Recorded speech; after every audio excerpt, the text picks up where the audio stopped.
出雲級就是航母，即使它沒有蒸汽彈射，更不是電磁彈射，只擁有長甲板，火力軍依舊稱其為航母，但這離不開美國的支持。不過對於日本來說，真的需要一艘航母嗎？日本為什麼沒有傳統意義上的航母？是造船技術不行嗎？當然不是。作為一個曾經造出過大和號，如今依然擁有極強民用和軍用造船工業底子的國家，日本如果真的敞開膀子造大型艦艇，實力絕對不容小覷。日本真正面對的是公開建造攻擊性航母所帶來的巨大政治阻力。只要敢把航母這2個字寫進防衛預算書裡，不僅周邊國家要拍桌子，連華盛頓的大佬們都要皺起眉頭。於是日本巧妙地轉換了思路，他們把面臨的問題從如何才能造航母變成了如果需要怎麼能最快速地獲得航空能力。提到航母，美國毫無疑問是標杆，10萬噸的排水量，永不熄火的核動力。但是美國為什麼需要航母？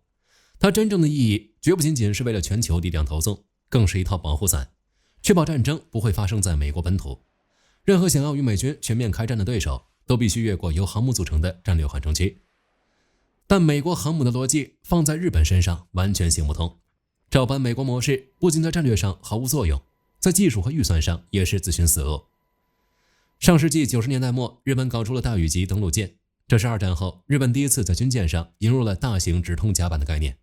雖然大宇級只有後半截能起降直升機，前面還对着個礙事的艦炮，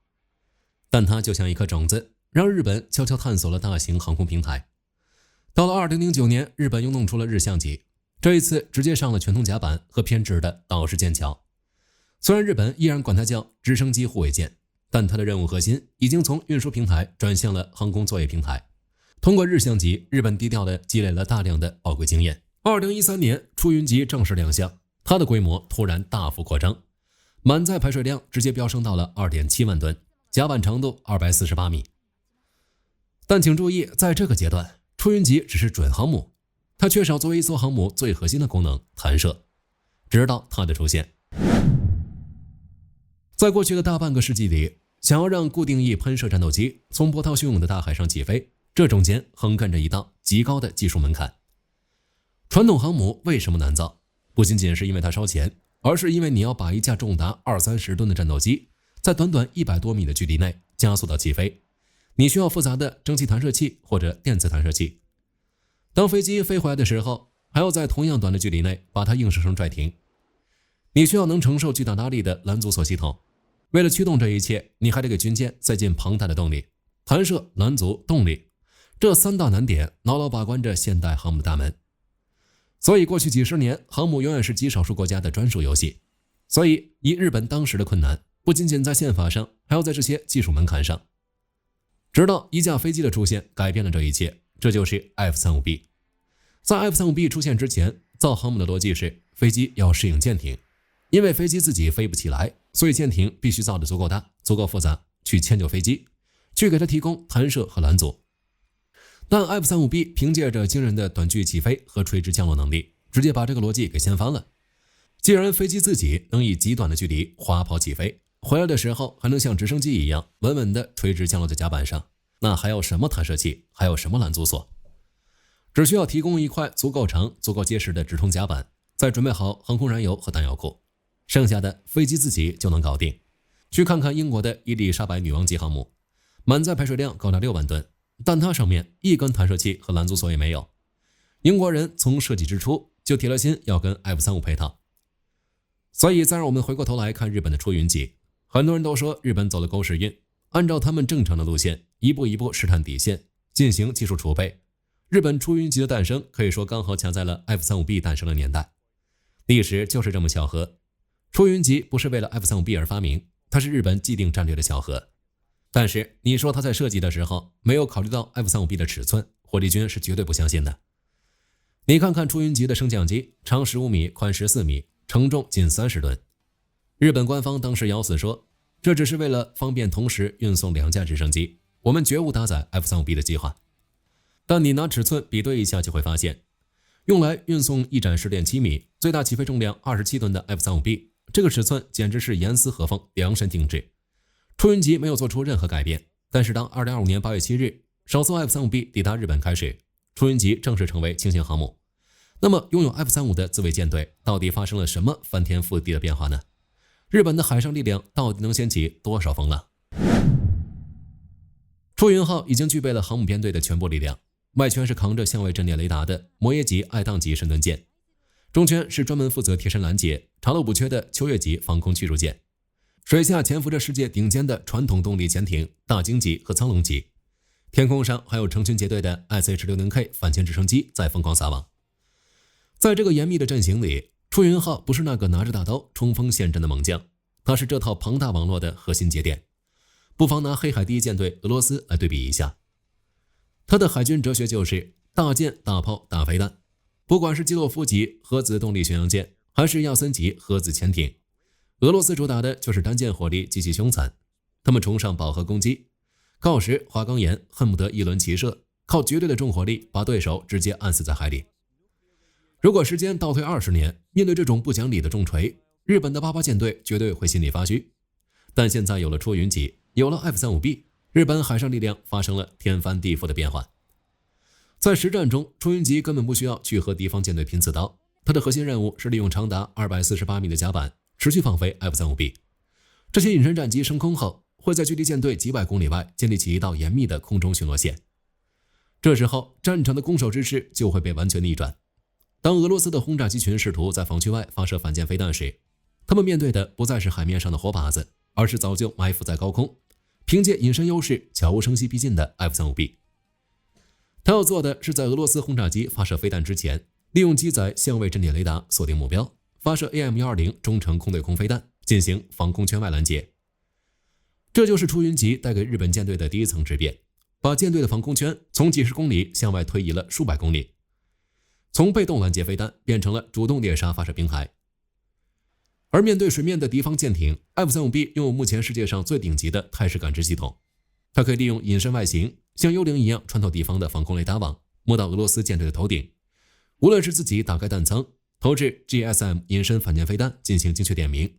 還是通過戰術資料鏈把精準的目標坐標實時發送給出雲級身後的日本驅逐艦群。可以說，有了出雲級作為旗降和補给中枢， F-35B 就是日本自衛隊最尖銳刀鋒。出雲級雖然小，但它讓日本海上自衛隊的交戰幾何空間瞬間膨脹了幾十倍。它用極小的噸位代價補齊了艦隊缺乏制空權和視距外打擊的最後一塊短板。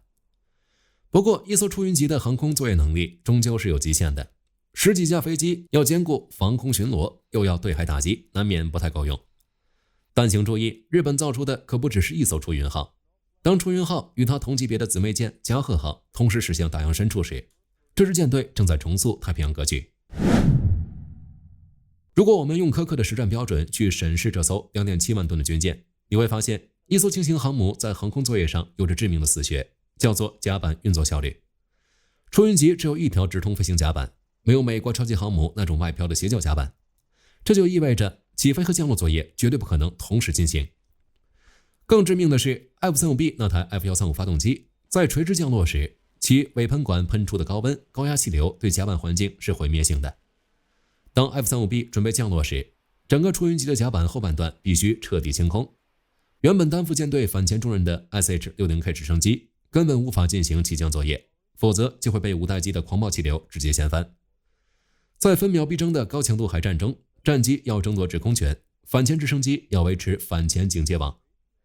但在单艘出雲級上，這兩種機型卻在搶甲板，這就導致單艘出雲級根本無法維持航空力量的持續存在。所以出雲號所在的第一護衛隊群通常會和它的姊妹艦加賀號同時進行任務。